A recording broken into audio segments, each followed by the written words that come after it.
asalaamaaleykum mbokk yi déglu dalee nag jàmm li ñu dese ci wàllu élection présidentielle bi bëreetul wante ba léegi am na ñuy xel ñaar ci li nga xam ne moom moo jublu ci wàllu doxalin beeg tëralin bi ci ñooñu ñu mun ci ràññee professeur Babacar Gueye moom mi nga xam ne moom moo jiite collectif des associations de la société civile moom mi nekkoon ganub émission bii di objection fii ci biir rajo Sud FM ñëwaat na nag fi mu nekk nii ci jafe-jafe yi nga xam ne moom la ñu nemmeeku ne code électoral bi mu ngi koy jànkonteel professeur Babacar Gueye daal di gis ne ak fitna bi nga xam ne fu mu nekk ni sax daal dinañu koy nemmeeku ci réew mi fitna goo xam ne nag mi ngi tàmbalee ginnaaw xew-xew yi nga xam ne moom moo fi amoon ci weeru mars bu atum 2021 ñu daal di koy wéyal ba ci atum 2022 ñu nemmeeku tamit ne ci atum 2023 am na as lëf ci wàllu fitna goo xam ne daal dinañu ko fiy gis te loolu tamit am na lu mu gàllankoor jëmale ko ci wàllu processus électoral bi muy gis tamit ne ñii nga xam ne tey jii ñoom ñoo nekk ci langu politique bi kenn wóoluwul sa bopp dafa mel ni nag ne tey ji daal bopp la ñuy daal di doxalee kenn amatul confiance ci ki ngay jàkkaar lool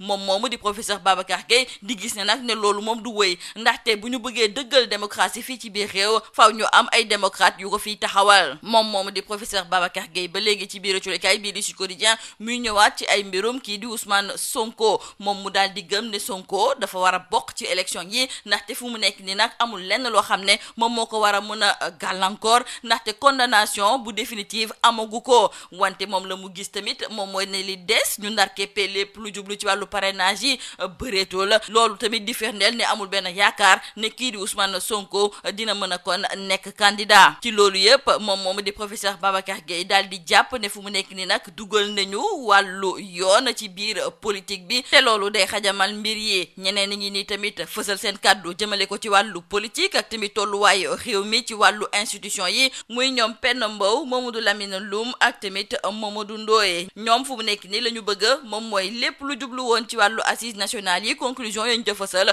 ñu daal di koy dëggal ndaxte Penda Mbow moom la mu gis moom mooy ne fu mu nekk nii ak pouvoir yu bëri yi nga xam ne moom la ñu jox njiitu réew mi kon jot na ñu daal di dëggal conclusion yi fësee woon ci assise nationale bi ki nga xam ne moom mooy Mamadou Lamine Loum daal di gis ne fu mu nekk ni moom ñàkkum dialogue daal di nay fës torop sax fi nga xam ne moom mooy ci biir réew mi te waxtaan ba juboo nag bu amulee daal pëccëxoo moom mooy am ci wàllu politique kon juróom-ñett fukki fan ak ñett moom moo des laata élection présidentielle bi ñu fas yéene amal ci ñaar fukki fan ak juróom ci weeru février bu atum 2024 wante coolikaay bii di critique la mu ca gis moom mooy ne fu mu nekk ni moom lépp ngi niru ak sabar bu tas ndaxte budul yenn ci ay tur yoo xam ne dañu ko baare ci liste électorale bi am na ñoo xam ne déposé nañu seen chèque ba pare ñu daal di leen koy delloowaat ñeneen ñi daal di daw ak clé USB yi nga xam ne moom moo defoon parrainage yi ñu gis ne bëri woon na ay candidat yu njëkkante ji woon fële nga xam ne moom mooy ca DGE ngir daal di retirer fiche de parrainage yi keroog ngir war a mën a dem déposer caution ba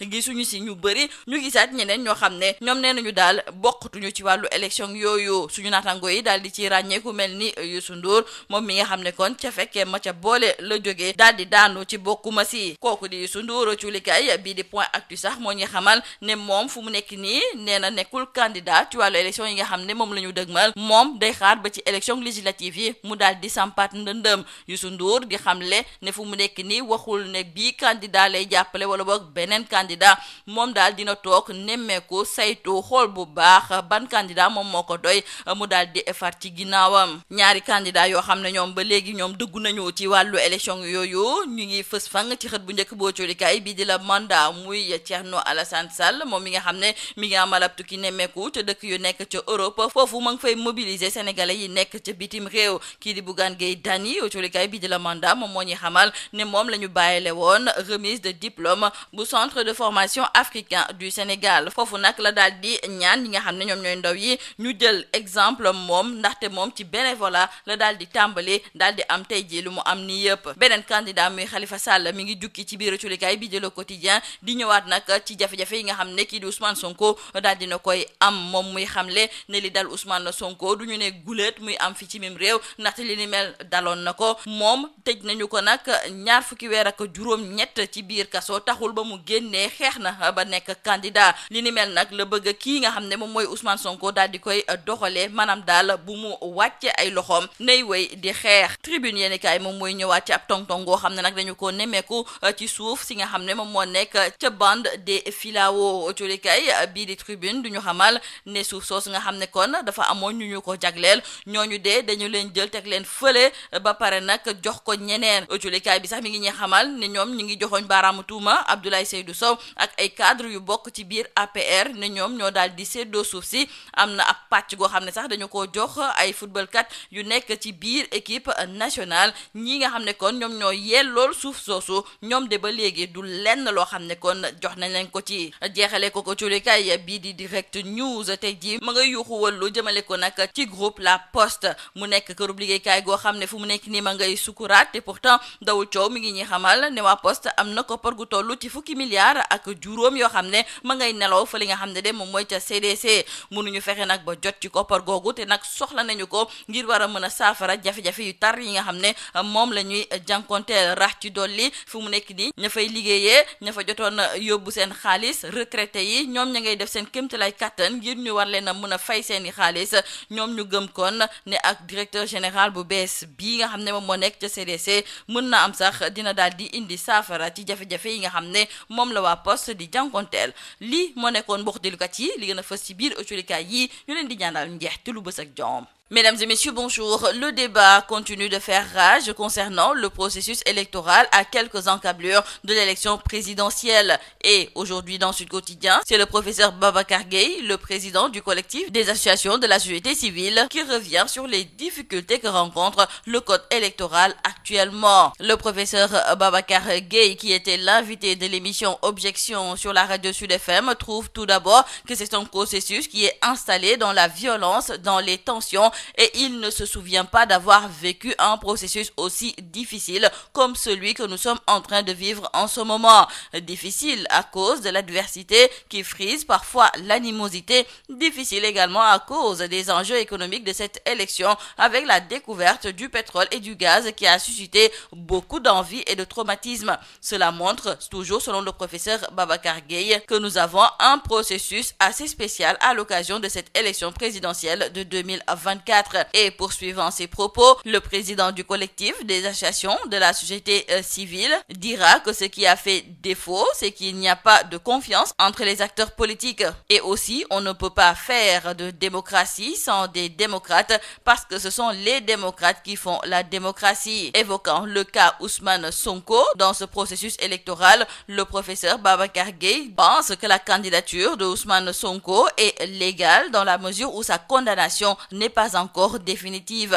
Mais par contre, au vu des délais qui restent pour le parrainage, il trouve qu'il va être difficile de matérialiser sa candidature. Le professeur Babacar Gueye ajoutera également concernant donc le processus électoral qu'il a été marqué par une tension politique persistante, marqué par une judiciarisation de la politique qui finalement porte préjudice au débat sur les programmes. D'autres acteurs se prononcent également sur la situation institutionnelle et politique du pays. Des acteurs qui, à en croire nos confrères du journal L'Info, ont fait un plaidoyer pour la réadaptation des conclusions des assises nationales en vue de faciliter leur application. Ces acteurs ont fait ce plaidoyer lors d'un panel axé sur le thème repositionnement des conclusions des assises nationales et des recommandations de la Commission nationale de réforme des institutions dans les objectifs et enjeux de la présidentielle de 2024. Mamadou Ndoye, Mamadou Lamine Loum, Pendambo et compagnie ont aussi porté un regard critique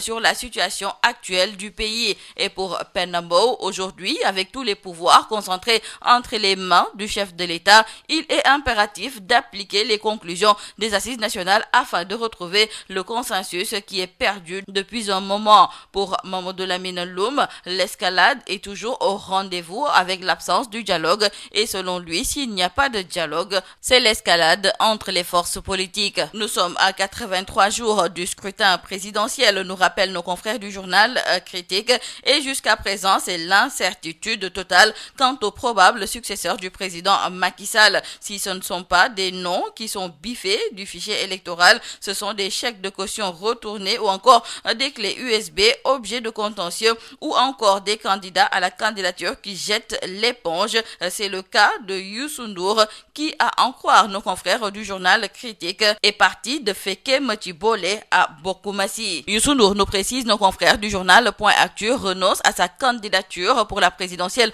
de 2024 et met le cap sur les législatives. Et retenons avec nos confrères que pour le moment, Youssou Ndour ne soutient personne et dit être ouvert à tout le monde. L'ancien ministre de la Culture et du Tourisme dit massifier son mouvement pour les prochaines législatives. Deux autres candidats sont à la une du journal Le Mandat. C'est tout d'abord Thierno Alassane Sall qui est actuellement en tournée en Europe et à en croire nos confrères, il a mobilisé la diaspora à Paris. Quant à Bougane Gueye Dany, il était le parrain de la cérémonie de remise de diplôme du Centre de formation africain du Sénégal. Un autre candidat se signale dans le journal Le Quotidien. Il s'agit de Khalifa Ababacar Sall. Selon nos confrères, ce dernier est en tournée à Matam et il est revenu sur la situation du leader de l'ex-parti PASTEF, radié des listes électorales et séjournant à la prison du Cap Manuel et à partir duquel le maire de Ziguinchor se bat pour recouvrer ses droits et participer à la prochaine élection présidentielle. Ousmane Sonko, nous disent nos confrères, reçoit donc le soutien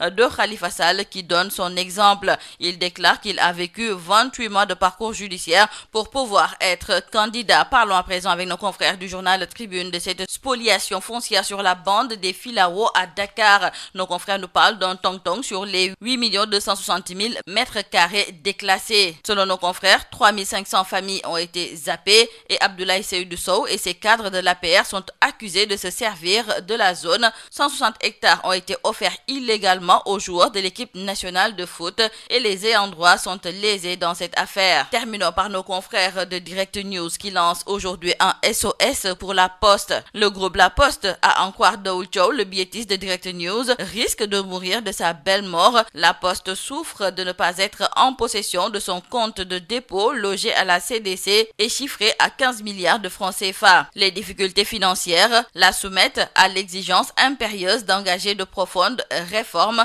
et ils sont nombreux ces actifs, retraités, épargnants et organisations syndicales qui font des pieds et des mains pour jouir de leur argent. Nos confrères espèrent qu'avec le nouveau directeur général de la CDC, une solution va être trouvée face à cette lancinante question de trésorerie. C'est tout à vos journaux et très bonne lecture.